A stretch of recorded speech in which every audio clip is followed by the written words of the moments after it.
Hello guys, yes law classes में आपका हार्दिक स्वागत है। आज हम प्रत्याभूत की संविदा का पार्ट 2 देखेंगे, जिसके अंतर्गत प्रतिभू का दायित्व और उसके दायित्व का उन्मोचन पर चर्चा करेंगे। और चर्चा करने से पहले आपसे निवेदन है कि अगर आप मेरे चैनल को सब्सक्राइब ना किए हो तो मेरे चैनल को सब्सक्राइब कर लीजिए, और अगर आपको वीडियो पसंद आता है तो मेरे वीडियो को लाइक और वीडियो पर कमेंट करना मत भूलिए। आइए वीडियो स्टार्ट करते हैं। प्रतिभू यानी श्योरिटी। जो व्यक्ति प्रत्याभूत देता है या प्रत्याभूत देने का वचन देता है वही प्रतिभू कहलाता है।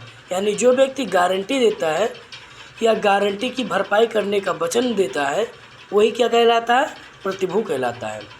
प्रतिभू का दायित्व सेक्शन 128 यानी धारा 128 में परिभाषित है, जिसमें ये कहा गया है कि प्रतिभू का दायित्व 2 प्रकार से है।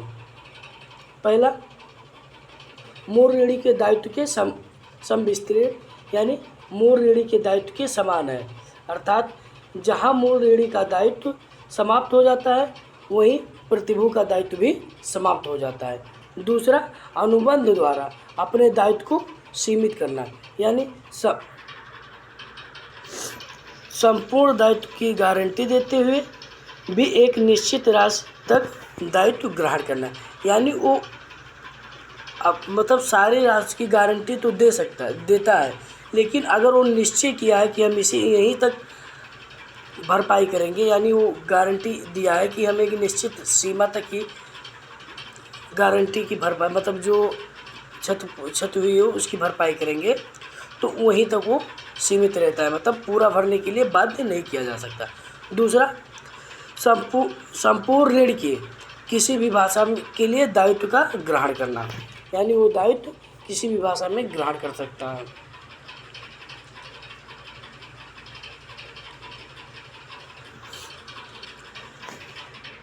धारा 128 प्रतिभू का दायित्व। प्रतिभू का दायित्व मूल ऋणी के दायित्व के समविस्तृण होता है, यानी मूल ऋणी के दायित्व के समान होता है, जब तक कि संविदा द्वारा अन्यथा उपबंधित न हो, अर्थात जब तक कि किसी संविदा द्वारा अन्य कोई उपबंध ना किया गया हो। प्रत्येक प्रतिभू अपने दायित्व की सीमा निर्धारित करने का अधिकार रखता है, यानी प्रत्येक प्रतिभू अपने दायित्व का सीमा निर्धारित कर सकता है। यानी वो ये कह सकता है कि संपूर्ण राशि का इतना भाग देंगे। वह अपने प्रत्याभूत में उदाहरण यानी वह अपने प्रत्याभूत के लिए यह कह सकता है कि मेरे दायित्व 2,500 पाउंड तक सीमित है। यानी अगर कोई भी प्रत्याभूत 1,000 की है, ठीक, तो वहाँ प्रतिभू 250 रुपये अपना निश्चित कर सकता है। ऐसी स्थिति में मूल ऋणी का दायित्व कुछ भी हो, प्रतिभू का दायित्व इस पर से निर्धारित सीमा का अधिकार नहीं हो सकता। यानी प्रतिभू का दायित्व मूल ऋणी का दायित्व भले ही 1,000 रुपये हो, ठीक, लेकिन इसमें से 1,000 रुपये में से प्रतिभू सिर्फ 250 रुपये ही देने के लिए बाध्य होगा। यानी वो अपना निर्धारण कहाँ तक किया है? 250 रुपये तक ही भरपाई करने का निर्धारण, 250 रुपये की ही गारंटी लिया है इस 1,000 रुपये में से।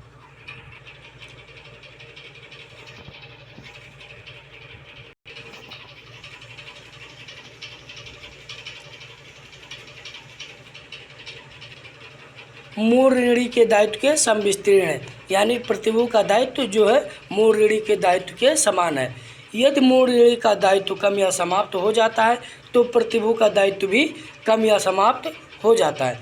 यानी जहाँ तक प्रतिभू का दायित्व है वहीं तक मूल ऋणी का भी जहाँ तक मूल ऋणी का दायित्व है वहीं तक प्रतिभू का भी दायित्व बना रहता है। यानी जिस सीमा तक या जिस जगह मूल ऋणी का दायित्व परिवर्तित हो जाता है उसी अनुपात में उसी जगह पर प्रतिभू का दायित्व भी परिवर्तित हो जाता है। आइए देखते हैं किन किन दशाओं में मूल ऋणी का दायित्व प्रतिभूक का दायित्व मूल के दायित्व के साथ परिवर्तित होता है। नंबर 1, जब ऋणदाता अपने ऋण का कोई भी भाग मूल ऋणी के संपत्ति से वसूल लिया हो। यानी जब ऋणदाता जो ऋण देने वाला है वो ऋणी का कोई भी भाग प्रतिभूक के मूल ऋणी के संपत्ति से वसूल लिया हो। दूसरा, जब मूल ऋणी के दायित्व को किसी कानून द्वारा घटा दिया गया हो। यानी जब मूल ऋणी का दायित्व किसी कानून द्वारा घटा दिया गया हो तो वहाँ प्रतिभूक का दायित्व भी घट जाता है। तीसरा, जब न्यायालय के आदेश द्वारा मूल ऋणी का दायित्व को घटा दिया गया हो। यानी जब न्यायालय आदेश देता है कि मूल ऋणी का दायित्व घटा दिया जाए तो वहाँ प्रतिभूक का दायित्व भी घट जाता है। चौथा, न्यायालय द्वारा दायित्व को अवैध ठहरा दिया गया। यानी जब न्यायालय द्वारा दायित्व को अवैध ठहरा दिया जाता है वहाँ पर भी प्रतिभूक का दायित्व भी घट जाता है, यानी समाप्त हो जाता है। आइए एक उदाहरण के द्वारा हम देखते हैं। बी को एक विनिमय पत्र के प्रतिग्रहीता सी द्वारा संदाय की प्रत्याभूत देता है। विनिमय पत्र सी द्वारा अनादृत किया जाता है। ए न केवल उस विनिमय पत्र की रकम के लिए बल्कि उन ब्याज और प्रभारों के लिए भी जो उस पर शोध हो गया हो दायी है।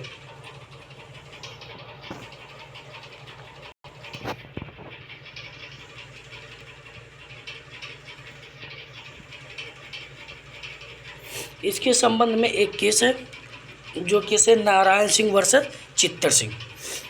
इस केस में राजस्थान उच्च न्यायालय ने इस मामले को में कहा कि प्रतिभूक का दायित्व मूल ऋणी के दायित्व के संविस्तृण है।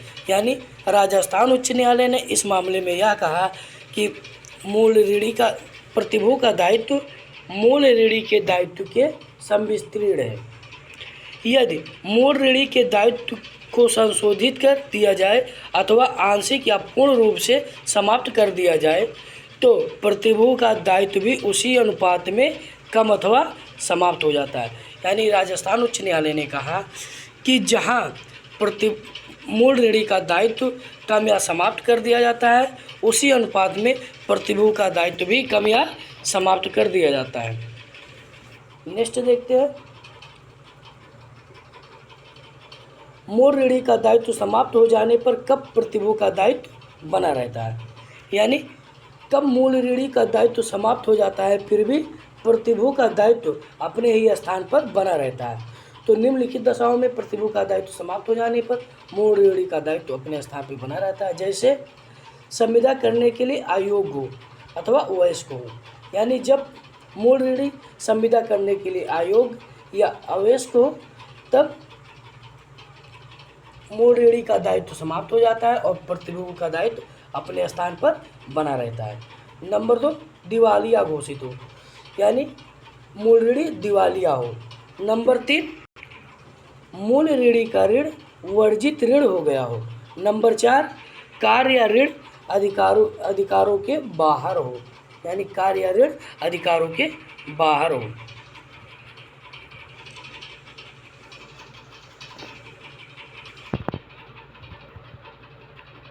अनुबंध करने की क्षमता।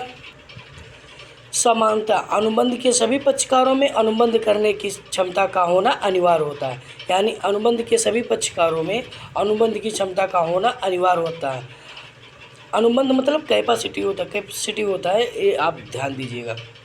किंतु गारंटी के अनुबंध की दशा में मूल ऋणी के अनुबंध करने की क्षमता ना हो तो उस अनुबंध की वैधता पर प्रभाव नहीं पड़ता। यदि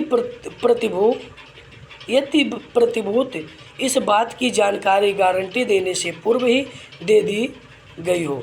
यानी गारंटी के अनुबंध की दशा में मूल ऋणी में अनुबंध करने की क्षमता ना हो तो भी उस अनुबंध की वैधता पर प्रभाव नहीं पड़ता है।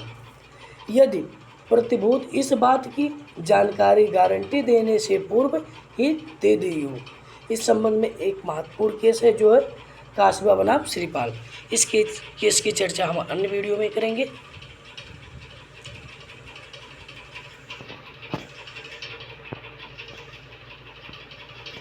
अब देखते हैं प्रतिभू के दायित्व का उन्मोचन, यानी प्रतिभू का दायित्व कब समाप्त हो जाता है, यानी कब डिस्चार्ज होता है। तो प्रतिभू का दायित्व निम्नलिखित परिस्थितियों में समाप्त हो जाता है। नंबर 1, प्रतिसंहरण की सूचना द्वारा, जो धारा 130 में वर्णित है। धारा 130 के अनुसार चिरगारी प्रतिभूत का प्रतिसंहरण प्रतिभू ऋणदाता को सूचना देकर भविष्य में संव्यवहारों के बारे में किसी समय कर सकता है। धारा 130 में स्पष्ट है कि यह प्रतिसंहरण केवल भविष्य के संव्यवहारों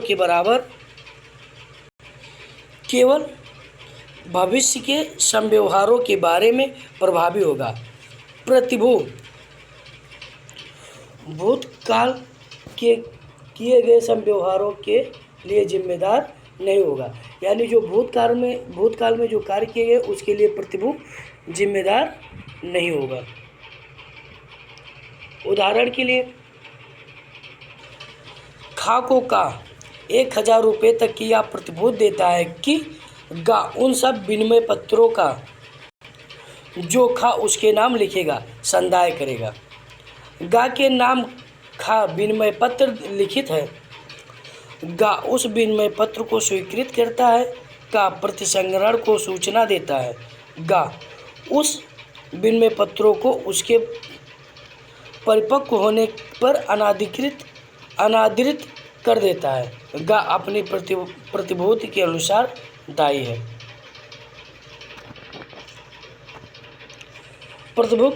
नंबर 2, प्रतिभू की मृत्यु द्वारा, जो धारा 131 वर्णित करती है।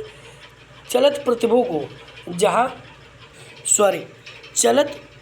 को जहाँ तक कि उसका भावी संव्यवहारों से संबंध है, प्रतिभूत की मृत्यु तत्प्रतिकूल संविदा के अभाव में प्रतिसंहरण कर देती है। जब तक कि संविदा में कोई स्पष्ट उपबंध ना हो तो चलित प्रतिभू की मृत्यु से समाप्त हो जाती है। मृत्यु के बाद होने वाले सभी संव्यवहारों के लिए कोई दायित्व नहीं होता, परंतु मृत्यु से पूर्व जो संव्यवहार हो चुके हैं उसके लिए प्रतिभू के उत्तराधिकारियों का दायित्व बना रहता है।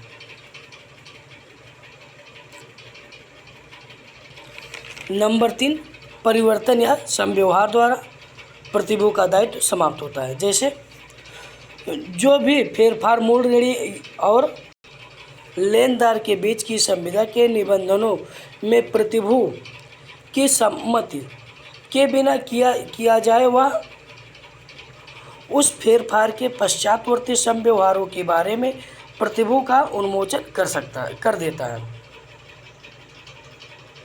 इस सिद्धांत का परिणाम यह है कि जैसे ही प्रतिभू के सम्मति के बिना ऋणदाता मुख्य ऋणी के साथ की गई संविदा में परिवर्तन करता है, वैसे ही प्रतिभू अपने दायित्व से मुक्त हो जाता है। यानी जब ऋणदाता मुख्य ऋणी के साथ की गई संविदा में परिवर्तन करता है, वहीं पर प्रतिभू अपने दायित्व से मुक्त हो जाता है। नंबर 4, मूल ऋणी की निर्मुक्ति या उन्मोचन द्वारा। धारा 134 में दी गई प्रकारों से दायित्व मुक्ति के लिए उपबद्ध है, जो 2 प्रकार से है। पहला, यह कि जब ऋणदाता मुख्य ऋणी के साथ साथ की गई किसी भी संविदा के अंतर्गत छूट दे देता है तो प्रतिभू अपने दायित्व से मुक्त पाया जाता है। ऐसी एक स्थिति दूसरी, यानी ऐसी एक दूसरी स्थिति है जब ऋणदाता मूल ऋणी को समझौता द्वारा उसे अपने दायित्व से मुक्त कर देता है तो प्रतिभूति की मुक्ति हो जाता है। यानी जब ऋणदाता मूल ऋणी को अपने दायित्व से मुक्त कर देता है तो वहाँ भी प्रतिभूति भी मुक्त हो जाता है। मूल ऋणी को किसी प्रकार से दी गई छूट प्रतिभूति के लिए लाभ के लिए भी लागू हो जाती है। यानी मूल ऋणी को किसी भी प्रकार से छूट मिल रही है तो वह प्रतिभूति के लाभ के लिए भी लागू होती है। यानी अगर मूल ऋणी को किसी प्रकार की छूट से लाभ हो रहा है तो वहाँ प्रतिभूति को भी मूल उस छूट का से भी लाभ होगा, यानी प्रतिभूति भी उस छूट का लाभ अवश्य उठाएगा। उदाहरण ए बी द्वारा आवश्यक इमारत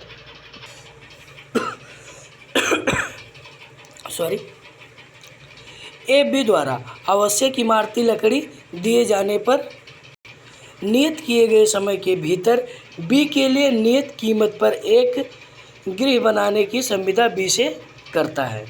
सी इस संविदा पर एक ए द्वारा पालन किए जाने की प्रत्याभूति देता है।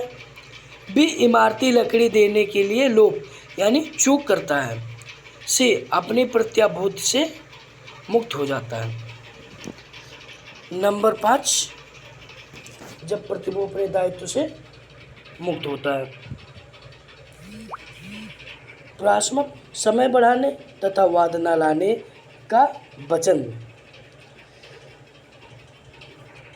धारा 135 में दायित्वों के उन्मुक्त के लिए 3 आधार बताए गए हैं। नंबर 1 प्रासमक, नंबर 2 समय बढ़ाने का वचन, नंबर 3 वाद न लाने का वचन।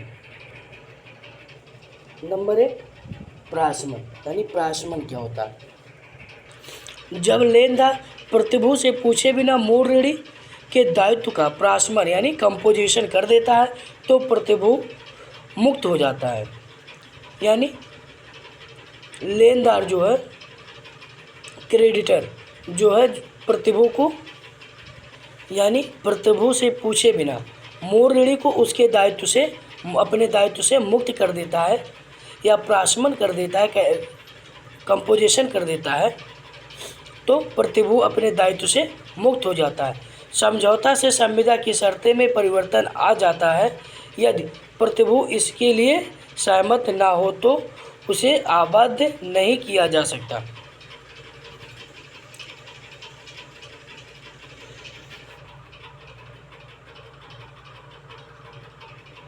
नंबर 2 समय वृद्धि का वचन। जब मूल ऋणी द्वारा ऋण के भुगतान का समय आ जाए तो प्रतिभूति लेनदार से यह कह सकता है कि वह मूल ऋणी से ऋण वसूल ले। प्रतिभूति के प्रति लेनदार का यह कर्तव्य होता है कि वह मूल ऋणी को ऋण के भुगतान के लिए अधिक समय ना दे। लेनदार और प्रतिभूति की सहमति के बिना भुगतान का समय बढ़ाने का कोई अधिकार नहीं है। यानी जो क्रेडिटर है वो प्रतिभूति के सहमति के बिना भुगतान का समय नहीं बढ़ा सकता है।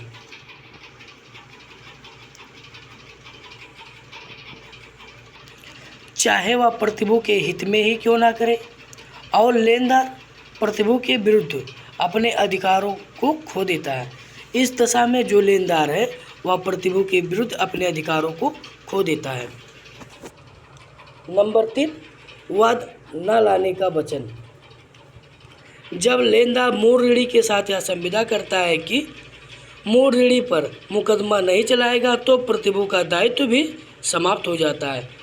इसका मुख्य कारण यह है कि प्रतिभूति लेनदार को मूल ऋणी से ऋण वसूलने के लिए कहने का अधिकार रखता है और जब लेनदार ने अपने पहले से ही मूल ऋणी को यह वचन दे दिया हो कि उसे ऋण नहीं वसूला जाएगा तो प्रतिभूति के अधिकार का अतिक्रमण होता है। नंबर 6 यानी 6वां वो आधार जहाँ प्रतिभू का दायित्व समाप्त हो जाता है। प्रतिभू के उपचार को क्षति द्वारा यानी प्रतिभू के उपचार को क्षति द्वारा जो धारा 139 में वर्णित है।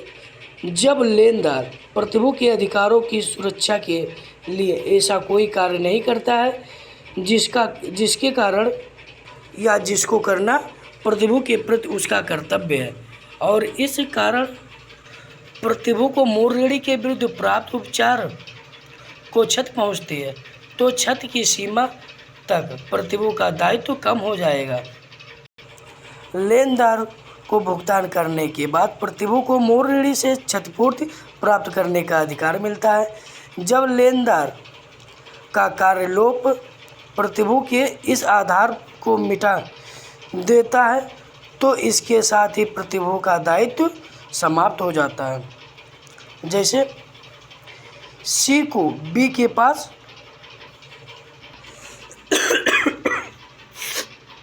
सॉरी दोस्तों, पुनः देखते हैं। जैसे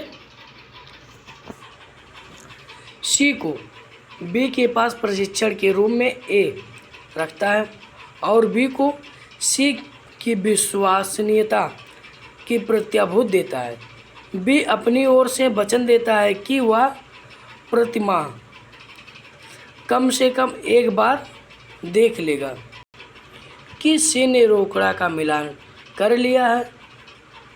बी ऐसा करने का लोभ करता है और सी गबन कर लेता है। बी के प्रति ए अपनी प्रत्याभूत पर दायी नहीं है। आइए बहुत कम समय में हम जितना पढ़े हैं उसका एक शॉर्ट रिवीजन करते हैं। हम क्या पढ़े? प्रतिभू की दायित्व मुक्ति यानी प्रतिभू अपने दायित्व से किन दशाओं में मुक्त हो सकता है। तो नंबर 1 खंडन द्वारा, नंबर 2 ऋणदाता की आचरण द्वारा, नंबर 3 गारंटी के अवैध होने पर। खंडन द्वारा कैसे? नंबर 1 सूचना द्वारा जो धारा 130 में है, मृत्यु द्वारा जो धारा 131 में है, नंबर 3 संविदा के नवीनीकरण द्वारा जो धारा 62 में है। अब दूसरा दायित्व से मुक्ति के प्रकार जैसे ऋणदाता की आचरण द्वारा, तो नंबर 1 संविदा के निबंधों में फेरफार करके जो धारा 133 में है, मूल ऋणी के निर्मुक्त या उन्मोचन से जो धारा 134 में है।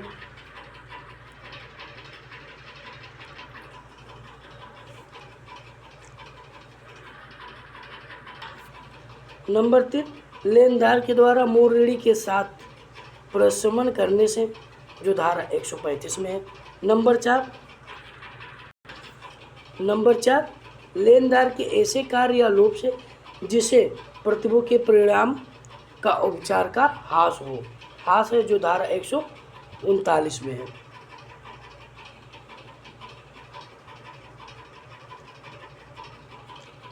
गारंटी के अवैध होने पर किस प्रकार? नंबर 1 मिथ्या वर्णन द्वारा गारंटी प्रदान करना जो धारा 142 में है। नंबर 2 छिपाव द्वारा गारंटी प्राप्त करना जो धारा 143 में है। आइए नेक्स्ट में देखते हैं कि प्रतिभू का दायित्व कब समाप्त नहीं होता।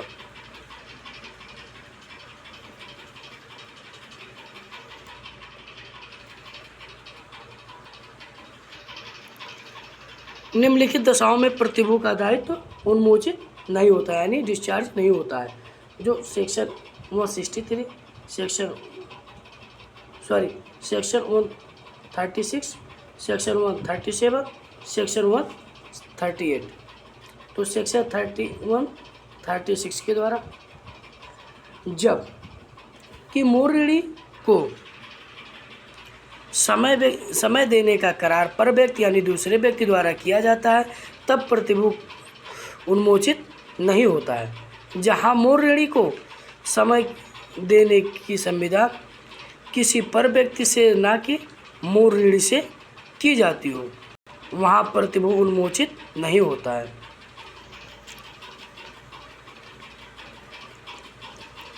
जैसे सी एक ऐसे अतिशोध विनिमय पत्र का धारक है जिसे ए ने बी के प्रतिभू के रूप में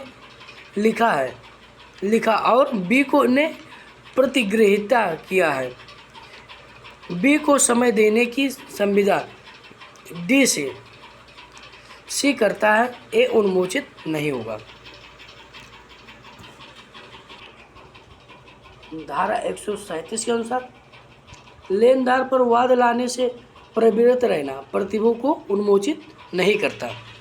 जैसे मूल ऋणी पर वाद लाने से या उसके विरुद्ध किसी अन्य उपचार से प्रवृत्त करने से लेनदार को का प्रवृत्त रहना मात्र प्रत्याभूति में तत्प्रतिकूल उपबंध के अभाव में प्रतिभू को उन्मोचित नहीं करता। जैसे बी एक ऋण का जिसकी प्रत्याभूति ए ने दी है, सी को देनदार का है ऋण दे हो जाता है। ऋण के दे हो जाने के पश्चात 1 वर्ष तक सी बी पर सी वाद नहीं लाता है, ए अपने प्रतिभूत्व से उन्मोचित नहीं होता।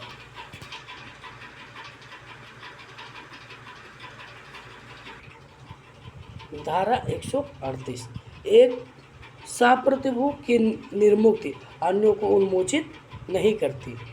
जहाँ की साप्रतिभू हो वहाँ लेनदार द्वारा उसमें से एक की निर्मुक्ति अन्यों की उन्मोचित नहीं करती या अन्यों को उपमोचित नहीं करती और न या ऐसे निर्मुक्त प्रतिभू की अन्य प्रतिभुओं के प्रति अपने उत्तरदायित्व से ही मुक्त करती है। साप्रतिभू और संयुक्त प्रतिभू में कोई विभेद नहीं है, यानी जो साप्रतिभू और संयुक्त प्रतिभू उनमें कोई विभेद नहीं है। जैसे एक प्रतिभू ये ए है और एक प्रतिभू ये बी है और या क्रेडिटर है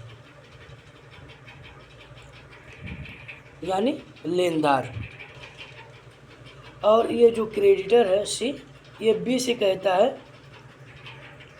कि तुम फ्री हो, बी से कहता है कि तुम फ्री हो, तो इससे ये जो बी है ये तो फ्री हो जाएगा इसके रिस्पेक्ट में, लेकिन ए के रिस्पेक्ट में ये बी फ्री नहीं होगा। धन्यवाद दोस्तों। अगर आपको मेरा यह वीडियो पसंद आया हो तो मेरे चैनल को सब्सक्राइब करें और मेरे वीडियो को लाइक करें। और हाँ, आप अपना सुझाव ज़रूर कमेंट बॉक्स में लिख दीजिए कीजिए कि आपको यह वीडियो कैसा लगा। धन्यवाद।